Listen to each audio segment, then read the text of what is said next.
Ni hao, halo semuanya, kembali lagi dengan Nubarta. Nonton bareng kita. Makasih ya udah setia menunggu updatean dari Nubarta. Semoga kalian masih akan tetap setia bersama Nubarta sampai akhir ya. Nah, kalau gitu nggak perlu lama lagi. Yuk langsung aja kita siapkan diri dan hati kita ke episode berikutnya. Selamat mendengarkan. Di langit luas di atas kota Swan, dua sosok masing-masing membawa aura mengerikan yang dapat menghancurkan dunia saat mereka saling bertabrakan. Setelah ledakan yang mengguncang bumi, badai energi yang sangat mengerikan menyapu ke segala arah dengan mereka berdua sebagai pusatnya. Itu seperti tsunami yang tak terlihat. Ekspresi semua orang berubah drastis saat ini. Gelombang energi yang menakutkan itu memaksa semua orang di langit mundur jauh. Banyak bangunan di kota di bawah juga hancur oleh energi ini. Para bandi juga terluka parah. Sulit untuk membayangkan bahwa kekuatan penghancur yang tercipta dari tabrakan pertama antara keduanya sudah seseram ini. Seorang Dodi benar-benar seseram ini. Jauh di atas langit, wajah tua Su Songming tampak serius saat ia menahan badai energi yang menyerangnya. Doki di dalam tubuhnya melonjak keluar dengan liar. Bahkan kekuatan spiritualnya pun tak tertahan saat melonjak keluar, melindungi dirinya dan Su Yao di belakangnya. Sesaat kemudian, ketika badai energi itu menghilang, kota di bawahnya sudah benar-benar kacau. Sejumlah besar bangunan telah hancur tanpa ampun oleh badai energi itu. Bahkan kota di bawahnya memiliki lubang yang sangat dalam. Kota Swan yang awalnya ramai kini tampak seperti reruntuhan. Tak terhitung banyaknya ahli bandi yang mundur dari medan perang dengan wajah ketakutan. Meskipun demikian, masih ada beberapa yang tewas atau terluka. Kekuatan Dodi benar-benar luar biasa kuatnya. Seorang bandi biasa seperti semut di hadapan mereka, bahkan tidak layak disebut. Di luar medan perang, banyak sekali orang yang menunjukkan ekspresi ketakutan saat melihat ke pusat badai. Di tempat itu, ada dua orang yang berdiri dengan gagah. Mereka saling memandang dengan ekspresi serius. Semua orang tanpa sadar menghirup udara dingin ketika mereka melihat pemuda berjubah hitam tanpa ekspresi di medan perang. Semua orang di kota Swan tahu bahwa Lin Seong adalah seorang Dodi sejati. Kekuatannya begitu besar, sehingga jumlah orang di seluruh kota Swan yang dapat bersaing dengannya dapat dihitung dengan jari. Namun dari kelihatannya, pemuda berjubah hitam ini tampaknya hanya bandi. Mengapa? Setelah mereka berdua beradu, mereka tampak seimbang. Kedua orang ini, kekuatan mereka sebenarnya seimbang. Di dalam asosiasi alkemis, ekspresi terkejut tanpa sadar muncul di wajah sang ketua alkemis. Sebagai pasukan veteran di kota Swan, dia secara alami sangat jelas tentang kekuatan Lin Sehong. Namun yang tidak dia duga adalah bahwa pemuda berjubah hitam ini yang baru dia temui satu kali sebenarnya mampu bertarung secara seimbang dengan yang terakhir. Hal semacam ini benar-benar sulit dibayangkan. Su Songming dan para ahli dari klan Lin di langit juga dipenuhi dengan keterkejutan dan keheranan ketika mereka melihat pemuda berjubah hitam itu. Xiaoyan dan Lin Seong berdiri saling berhadapan di langit. Keduanya dipisahkan oleh jarak 100 kaki. Pandangan mereka berdua terfokus satu sama lain. Tubuh Xiaoyan tidak bergerak, ekspresi wajahnya tenang dan acuh tak acuh. Namun, di balik ketenangan dan ketidakpedulian ini, tangan kanannya yang saat ini ditutupi oleh lengan bajunya tidak bisa menahan diri untuk tidak sedikit gemetar. Seluruh tangannya menjadi merah terang. Jelas, meskipun telah menerima telapak tangan Li Seong sebelumnya, Xiaoyan tidak merasa baik. Bagaimanapun, tidak peduli bagaimana orang mengatakannya, pihak lain adalah Dodi. Dengan kekuatan Xiaoyan saat ini, dia kurang lebih akan merasakan sedikit lelah. Tentu saja, Lin Seong di sisi lain tidak lebih baik. Tangan kanannya yang berada di belakang punggungnya digenggam erat oleh tangan kirinya. Dibandingkan dengan Xiaoyan, seluruh lengan Lin Seong berkedut dan gemetar. Meskipun wajahnya berpura-pura tidak peduli, jika seseorang memperhatikan dengan seksama, seseorang akan dapat menemukan bahwa yang terakhir saat ini sedang menghisap benang-benang udara dingin di antara bibir dan giginya. Seolah-olah dia menggunakan ini untuk menekan rasa sakit hebat yang ditransmisikan dari lengannya. Beberapa saat kemudian, Lin Seong membuka mulutnya dengan ekspresi muram. Bajingan, kekuatan kasar yang luar biasa. Sepertinya aku telah meremehkanmu. Setelah mengatakan itu, Doki melonjak dan dengan cepat menghapus rasa sakit yang hebat yang ditransmisikan dari lengannya. Tangannya tiba-tiba mengencang dan Doki yang agung dengan cepat menggumpal di telapak tangannya. Dalam sekejap mata, itu berubah menjadi tombak panjang. Xiaoyan di sisi lain juga tertawa dingin. Di balik lengan bajunya, pergelangan tangannya tiba-tiba terpelintir. Doki murni dengan cepat muncul dan menghapus rasa sakit yang tersisa. Sama denganmu, kekuatan kepala klan Lin tidak lemah. Aku juga baru saja berhasil mempraktekkan teknik do ini. Hari ini, aku bisa meminjam tangan kepala klan Lin untuk menguji kekuatan teknik doku ini. Ucap Xiaoyan. Sebuah pikiran terlintas di benaknya, dan kekuatan spiritual yang besar di antara alisnya tersapu keluar pada saat ini. Dalam sekejap mata, Itu menutupi seluruh medan perang tempat mereka berdua berada. Di bawah balutan kekuatan spiritual Xiaoyan, setiap tindakan Lin Xiong akan dirasakan oleh Xiaoyan. Lin Xiong mengerutkan kening saat dia merasakan kekuatan spiritual yang turun dari sekelilingnya. Namun segera setelah itu, tawa dingin keluar dari mulutnya. Bajingan kecil, kau benar-benar membanggakan diri tanpa malu. Jangan berpikir kau bisa melawanku hanya dengan kekuatan kasar. Di hadapan seorang Dodi, sekuat apapun tubuhmu, kau bukanlah seorang Dodi. Keinginan untuk mengalahkanku pada akhirnya hanyalah omong kosong, ucap Lin Sehong. Pada saat berikutnya, kakinya menginjak udara kosong dengan keras. Ketika ruang di bawah kakinya runtuh, tubuhnya juga menghilang dalam sekejap. Munculnya pemandangan ini juga menyebabkan para Dodi di luar medan perang sedikit mengernyit. Kemungkinan besar mereka pun tidak akan dapat mengejar dengan kecepatan yang menakutkan seperti itu. Kecepatan ya? Xiaoyan hanya membuka mulutnya dan tersenyum menghadapi hal ini, mengesampingkan fakta bahwa ia memiliki langkah pemusnah langit. Hanya dengan mengandalkan kekuatan spiritual seorang alkemis tingkat 3, Xiaoyan dapat dengan mudah merasakan lokasinya. Lin Xiong ini benar-benar meremehkan seorang alkemis tingkat 3. Pada saat yang sama, ketika tubuh Lin Xiong menghilang, Xiaoyan akhirnya perlahan mengangkat tangannya. Kelima jarinya mengepal erat, sosok ilusi besar di belakangnya juga bergerak. Di samping ya, tatapan mata Xiaoyan acuh tak acuh, hingga pada suatu saat, ruang kosong di sampingnya tiba-tiba terdistorsi. Tawa dingin keluar dari mulut Xiaoyan. Tinjunya yang terkepal erat tampak telah menduga saat menghantam keras ke arah ruang kosong di sampingnya. Pada saat yang sama, sosok ilusi di belakang Xiaoyan juga melancarkan pukulan keras. Apa? Peristiwa tak terduga yang tiba-tiba ini menyebabkan hati Lin Xiong yang bersembunyi di ruang hampa berubah drastis. Namun, anak panah itu sudah terlanjur ditarik dan dia tidak punya pilihan selain melepaskannya. Menghadapi serangannya, dia sudah tidak punya cara untuk menghindar. Saat ini, dia hanya bisa melawannya tanpa ampun agar memiliki kesempatan untuk menang. Begitu tinju Xiaoyan dilempar keluar, sosok Lin Xiong tiba-tiba muncul di ruang kosong di sampingnya. Tombak panjang di tangannya terbang dan langsung menusuk ke arah tinju Xiaoyan. Namun yang bertabrakan dengan tombak Lin Xiong adalah sebuah tinju besar yang agak ilusi. Xiaoyan mengangkat tinjunya dan menyerang langsung ke arah Lin Xiong. Di sisi lain, Lin Xiong menggunakan seluruh kekuatannya, ingin menggunakan tombak panjang di tangannya untuk mematahkan tinju ilusi di depannya. Kebuntuan antara keduanya berlangsung kurang dari 10 nafas waktu. Enyah! Xiaoyan tiba-tiba membuka mulutnya. Ketika teriakan dingin keluar dari mulutnya, bahkan tinju ilusi besar di depannya juga bergetar hebat. Sebuah kekuatan besar tercurah keluar dan kekuatannya mengejutkan. Tinju besar itu bergerak maju dengan keras. Ekspresi Lin Xiong segera berubah drastis. Tombak panjang di tangannya dengan cepat bertekuk oleh kekuatan besar yang menakutkan itu. Di luar lingkaran pertempuran, wajah semua orang menunjukkan ekspresi yang sangat terkejut ketika mereka melihat bahwa Lin Xiong benar-benar telah diblokir oleh tinju Xiaoyan. Jika tabrakan sebelumnya dikatakan sebagai suatu kebetulan, maka situasi saat ini benar-benar telah memperlihatkan kekuatan Xiaoyan kepada semua orang yang hadir. Siapa yang dapat membayangkan bahwa pemuda berjubah hitam yang tampak muda ini sebenarnya memiliki kekuatan yang menakutkan yang dapat menandingi seorang Dodi? Apa?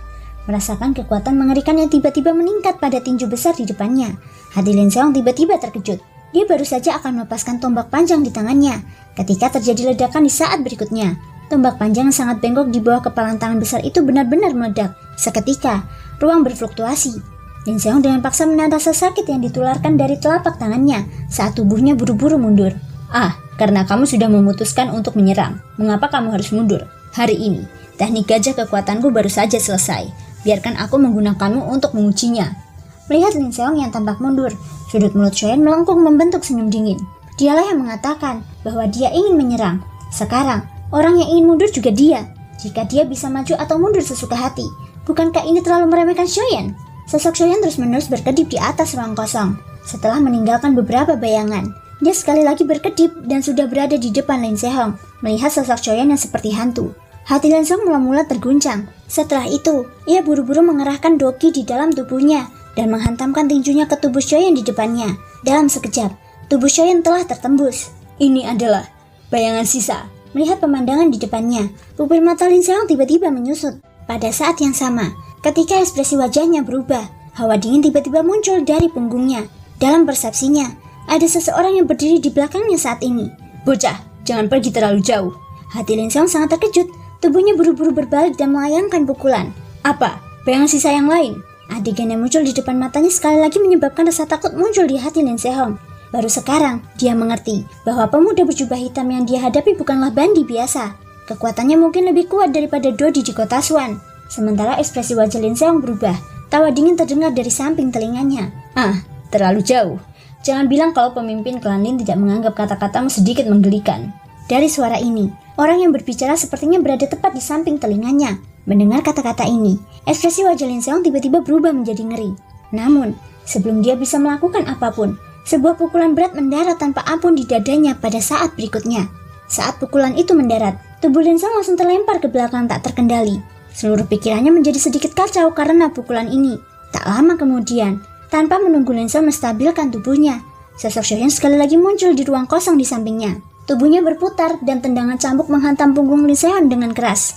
Tubuh Lin Seong sekali lagi melesat maju. Tubuh Shoyan juga terus-menerus melesat. Setiap kali pukulan mendarat, Shoyan akan menegurnya dengan dingin. Masalah kemarin jelas-jelas kesalahan anakmu dan gadis itu. Hari ini, kau datang mencariku dan bahkan menggunakan kekerasan untuk mengancamku agar meminta maaf.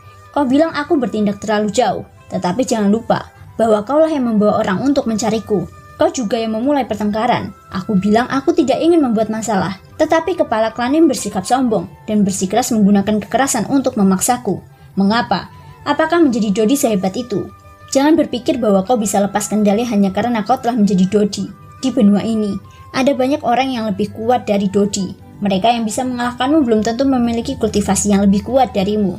Saat kalimat terakhir Shoyan selesai, tendangan berat lainnya menghantam perut Lin Seong dengan keras. Tubuh Lin Seong sekali lagi terlempar ke belakang. Di sisi lain, Shoyan berdiri di tempat kosong dan tidak bergerak lagi. Baru ketika tubuh Lin Seong terbang jauh dari pertempuran, beberapa ahli dari klan Lin bergegas terbang maju dan menangkap tubuh Lin Seong yang terluka. Melihat luka besar dan kecil di tubuh kepala klan mereka, beberapa ahli dari klan Lin tidak dapat menahan diri untuk tidak mengungkapkan ekspresi marah. Melihat ketua klan mereka dihajar habis-habisan, sementara mereka hanya bisa menyaksikan tanpa daya dari luar lingkaran pertempuran. Bagaimana mungkin mereka bisa merasa senang? Mereka tidak memiliki kesempatan untuk berpartisipasi dalam pertempuran tingkat ini. Terlepas dari apakah mereka memasuki lingkaran pertempuran atau tidak, mereka tidak akan dapat mengubah hasilnya. Bagaimanapun, bahkan Lin Sehong yang merupakan seorang Dodi, dipukuli oleh pemuda berjubah hitam ini sampai dia tidak memiliki kemampuan untuk membalas. Tidak perlu memikirkan hasilnya jika mereka yang akan masuk. Ngomong-ngomong, meskipun mereka sangat marah di dalam hati, wajah tua mereka berubah menjadi suram ketika mendengar kata-kata Shoyan. Persis seperti yang dikatakan Shoyan, awal dari semua ini adalah kesalahan generasi muda dari kedua klan mereka. Mereka hanya bisa mengatakan bahwa mereka telah mendatangkan ini pada diri mereka sendiri. Berpikir sampai titik ini, beberapa ahli dari klan Lin menggelengkan kepala tanpa daya dan mendesah pahit. Meskipun mereka tidak mau melakukannya, Lin Seong bagaimanapun juga adalah kepala klan. Mereka juga sangat tidak berdaya. Setelah mengalahkan Lin Sehong, Shoyan mengalihkan pandangannya ke arah Su Songming. Masalah ini tidak hanya dimulai oleh Lin Sehong saja. Kemungkinan besar alasan utamanya adalah orang tua ini. Ekspresi wajah yang terakhir tiba-tiba berubah ketika dia melihat tatapan dingin yang diarahkan Shoyan kepadanya. Bahkan Lin Seong bukanlah tandingan Shoyan. Bagaimana mungkin dia bisa melakukan itu? Bocah, aku adalah anggota aliansi alkemis. Masalah terakhir kali. Berisik. Sebelum suara Su Songming terdengar, Shoyan berbicara dengan dingin. Tak lama kemudian, tubuh Shoyan tiba-tiba bersinar dan muncul di samping Su Songming di depan mata yang ketakutan. Pertempuran di langit di atas kota Sun akhirnya berakhir dengan kekalahan klan Lin dan Su Songming. Karena pertempuran telah berakhir, gelombang berangsur-angsur kembali tenang. Namun, kota Sun yang rusak parah tertinggal. Kota yang ramai di hari sebelumnya tidak ada lagi. Pada saat ini, kota itu dipenuhi dengan kehancuran sejauh mata memandang. Banyak ahli bandi telah meninggal dan atmosfer di seluruh kota tampak sangat menekan.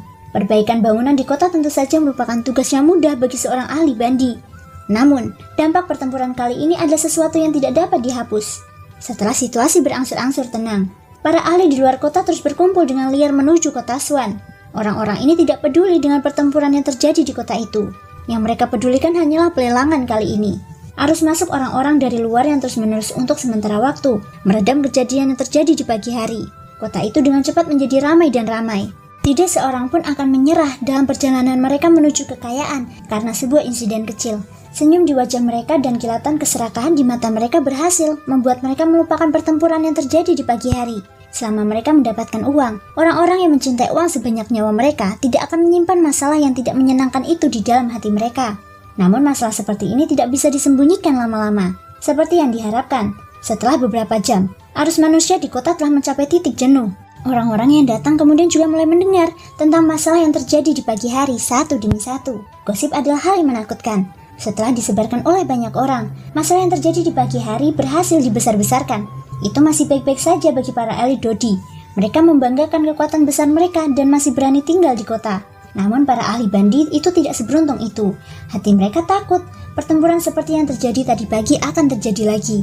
Oleh karena itu, sebagian besar dari mereka tidak mau terus tinggal di kota itu. Meskipun mereka bisa pergi, uang yang telah mereka keluarkan dan berikan kepada pemilik toko itu seperti melemparkannya ke mulut buaya. Tentu saja, mustahil bagi mereka untuk memuntahkannya. Tidak apa-apa jika itu adalah yang kuat. Namun, yang lemah itu hanya bisa menghela nafas dan kembali dengan sedih, meskipun mereka merasa marah di dalam hati mereka. Di sisi lain, toko-toko itu meminjam kamar-kamar kosong yang ditinggalkan oleh kelompok orang sebelumnya yang telah pergi dan melakukan hal yang sama. Mereka menelan uang di kantong orang-orang ini satu persatu. Setelah pertempuran di pagi hari, Shoyan akhirnya memiliki pemahaman yang lebih jelas tentang teknik gajah kekuatan. Di dalam kamar, Shoyan duduk bersila di tempat tidur dengan mata terpejam. Selama pertarungan antara Shoyan dan Lin Se-hong, Shoyan sendiri tidak memiliki banyak intuisi. Baru setelah pertarungan berakhir dan Shoyan kembali ke kamarnya, terjadi perubahan yang sangat tiba-tiba pada berbagai bagian tubuhnya. Cedera paling serius di tangan kiri Shoyan bahkan telah mematahkan 2 tulang. Untungnya, itu hanya patah tulang kecil dan tidak akan butuh waktu lama untuk pulih sepenuhnya. Duduk bersila di tempat tidur, Shoyan memurnikan pil obat dalam tubuhnya yang belum sepenuhnya disempurnakan. Saat Shoyan membuka matanya lagi, langit di luar berangsur-angsur menjadi gelap. Saat ini, kota Suan dipenuhi orang. Ada banyak sekali ahli bandi, bahkan Dodi dapat terlihat di seluruh kota Suan. Ada 4 eksistensi Dodi di dalam area yang dicakup oleh kekuatan spiritual Shoyan saat ini. Setelah menarik kembali kekuatan spiritual yang telah menyebar, pikiran Shoyan sekali lagi kembali ke keterampilan gajah kekuatan. Dalam pertempuran di pagi hari, setelah Shoyan memanggil sosok ilusi, dia dapat dengan jelas merasakan bahwa dengan bantuan skill gajah kekuatan fisiknya telah meningkat pesat. Kekuatan ledakannya jauh lebih kuat dari sebelumnya. Setiap gerakannya dipenuhi dengan kekuatan. Di mata Shoyan saat ini, apa yang disebut Dodi bukanlah sesuatu yang mustahil untuk dilawan. Malam perlahan menyelimuti seluruh kota. Di langit yang jauh, bulan yang terang menggantung tinggi di langit, seperti piring perak, menaburkan lapisan tipis pasir putih salju yang menutupi langit dan menutupi bumi. Kota di malam hari berangsur-angsur menjadi sunyi. Kesibukan dan hiruk-pikuk siang hari berkurang dengan datangnya malam. Cahaya bulan seputih salju menyelimuti seluruh kota. Dari waktu ke waktu, kicauan burung akan bergema di antara langit dan bumi. Rumah keluarga Lin, di ruang tamu, wajah Su Songming tampak muram. Sejak kembali ke rumah klan Lin pagi ini, dia telah duduk di sini selama seharian. Dalam benaknya, dia mengingat dengan seksama semua alkemis yang pernah ditemuinya di masa lalu, dan bahkan seluruh aliansi alkemis, berharap untuk mengetahui asal-usul pemuda berjubah hitam ini. Namun, sangat disayangkan bahwa tidak peduli seberapa keras dia memeras otaknya, dia masih tidak dapat memperoleh informasi yang berguna. Di balik lengan bajunya, tangan lelaki tua itu terkepal erat, wajah tuanya sangat muram. Masalah hari ini tidak hanya tidak memungkinkannya untuk melampiaskan amarahnya pada cucunya, tetapi juga membuatnya kehilangan muka sekali lagi. Jika masalah ini menyebar ke telinga sekelompok orang tua kolot di aliansi alkemis, itu akan benar-benar menjadi lelucon. Sebuah telapak tangan yang berat mendarat dan meja di bawah tangan lelaki tua itu langsung meledak, berubah menjadi pecahan-pecahan yang melesat ke segala arah. Di luar pintu, petugas itu bisa merasakan hawa dingin yang menusuk dan membunuh dari dalam ruangan. Wajahnya tak bisa menahan rasa takut saat dia buru-buru mundur. Brengsek, bahkan jika aku menemukan informasinya, apa gunanya? Bocah ini sudah menjadi alkemis tingkat 3 di usia yang begitu muda. Prestasinya bahkan di atasku. Bahkan jika aku menemukan informasinya, aku masih sama, tidak dapat melukai sehelai rambut pun di kepalanya. Sambil berdiri, Su Songming mengangkat kepalanya dan menatap balok ruangan. Api kemarahan membumbung di mata tuanya yang suram. Segera setelah itu, dia tidak bisa tidak menahan batuk dengan keras. Inilah yang diberikan Shoyan padanya hari ini. Hanya satu pukulan telah menyebabkannya menderita luka berat. Bahkan dengan bantuan pil, dia tidak dapat pulih ke puncaknya dalam waktu singkat. Kekuatan Shoyan sudah jauh melampaui kekuatan bandi biasa. Meskipun Su Songming adalah bandi bintang 8, di mata Shoyan, dia tidak ada bedanya dengan Doseng, seekor semut. Suara berderit terdengar saat pintu terbuka. Seorang lelaki tua dengan ekspresi muram masuk sambil memegang tongkat di tangannya. Kakek, melihat orang yang masuk, gadis muda dengan ekspresi lesu itu langsung pulih. Air mata langsung mengalir dari matanya yang merah. Seolah-olah dia telah dianiaya dan juga seolah-olah dia telah dipermalukan. Tidak seorang pun tahu emosi macam apa yang terkandung dalam air mata itu. Menangis. Yang kau tahu hanya menangis. Jika menangis itu berguna, mengapa kau memintaku untuk menyerang? Ucap Su Songming. Melihat gadis muda itu menangis lagi, dia memarahinya tanpa ampun. Seketika, gadis muda itu tampak seperti tenggorokannya tersumbat. Suara isakan pelan keluar dari hidungnya dan perlahan menghilang. Di sisi lain, Lin Seong dan putranya duduk di dalam aula besar. Keduanya memiliki ekspresi muram di wajah mereka, seperti yang diharapkan dari ayah dan anak. Postur duduk dan ekspresi mereka persis sama. Mungkin bahkan temperamen mereka pun sama. Dapat dikatakan bahwa Lin Ran mewarisi segalanya dari ayahnya. Ayah, apa yang harus kita lakukan sekarang? Semua orang tahu bahwa Kota Suan adalah wilayah keluarga Lin kita. Sekarang, seseorang dari keluarga Lin kita telah dipukuli di wilayah kita sendiri. Jika kita tidak membalasnya, aku khawatir keluarga Lin kita akan diolok-olok oleh orang lain. Wajah Lin Ran tampak muram. Matanya menunjukkan tatapan yang menyeramkan. Terhadap pemuda berjubah hitam hari ini, dia merasa takut sekaligus kesal. Aku akan membalasnya cepat atau lambat. Tapi sekarang, mari kita mulai bisnis dulu. Orang tua itu pasti tidak akan membiarkan bocah itu pergi. Hatinya lebih sempit dari kita. Itu seperti celah di antara jari-jari kita. Selain itu, tidak ada yang bisa melewatinya. Biarkan dia yang mengurus bocah itu. Yang harus kita perhatikan sekarang adalah orang-orang dari dua klan besar, ucap Lin Sehong. Mendengar perkataan Lin Sehong, Lin Ran langsung mengerutkan kening. Apakah mereka akan datang? Lin Ran bertanya. Tentu saja, mereka merujuk pada dua klan besar. Demi mendapatkan simpati dari mereka, keluarga Lin telah menghabiskan banyak uang. Belum, tapi lelang ini akan menarik banyak perhatian. Jadi mereka pasti tidak akan melewatkannya. Sejauh yang aku tahu, Patria Klan Bei akan datang sendiri, dan dia akan membawa putranya. Klan Ho juga akan mengirim seorang tetua dengan kekuatan nyata. Sepertinya mereka tahu beberapa informasi rahasia tentang lelang ini. Jadi kita harus berhati-hati, ucap Lin Sehong. Oh, putra Bai Ying. Konon katanya dia sudah menjadi bandi bintang 9 selama lebih dari 10 tahun. Dia hanya sampah. Klan Bai-nya cepat atau lambat akan ditendang keluar dari 4 klan besar. Lin Ran mencibir lagi. Dia juga pernah mendengar tentang Bai Zhan. Namun, menurutnya, seorang bandi bintang 9 saja tidak akan bisa melakukan apapun. Mendengar perkataan Lin Ran, Lin Seong menegur dengan suara yang dalam. Sebaiknya kau berhati-hati saat berbicara. Terlepas dari apakah dia sampah atau bukan. Paling tidak, kekuatannya lebih kuat dari dirimu yang sekarang. Terlebih lagi, klan Bai-nya saat ini adalah salah satu dari 4 klan besar. Berdasarkan hal ini saja, kau harus menjilatnya. Hanya dengan melakukan itu, Bai Ying akan memiliki kesan yang baik terhadap kita.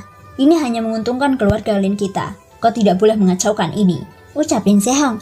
Lin Ran langsung tersenyum canggung dan tidak berani mengatakan apapun. Setelah memberikan beberapa instruksi lagi, Lin Sehong akhirnya perlahan menarik pandangannya. Pikirannya tanpa sadar mengingat pertempuran pagi ini. Dia tidak pernah menduga bahwa seorang bandi benar-benar akan mampu mengalahkannya ke dalam kondisi yang menyedihkan seperti itu. Bocah, lebih baik kau jangan jatuh ke tanganku. Hari berikutnya, saat cahaya pagi mulai menyebar ke tanah, seluruh kota Suan telah sepenuhnya terbangun dari kegelapan malam. Kota Suan yang sangat besar itu dipenuhi orang-orang dan sangat ramai. Di tempat tidur, Xuan yang sedang duduk bersila dengan mata terpejam dan beristirahat, perlahan membuka matanya. Terima kasih semua sudah mau mendengarkan dari awal sampai akhir. Sampai jumpa di episode berikutnya.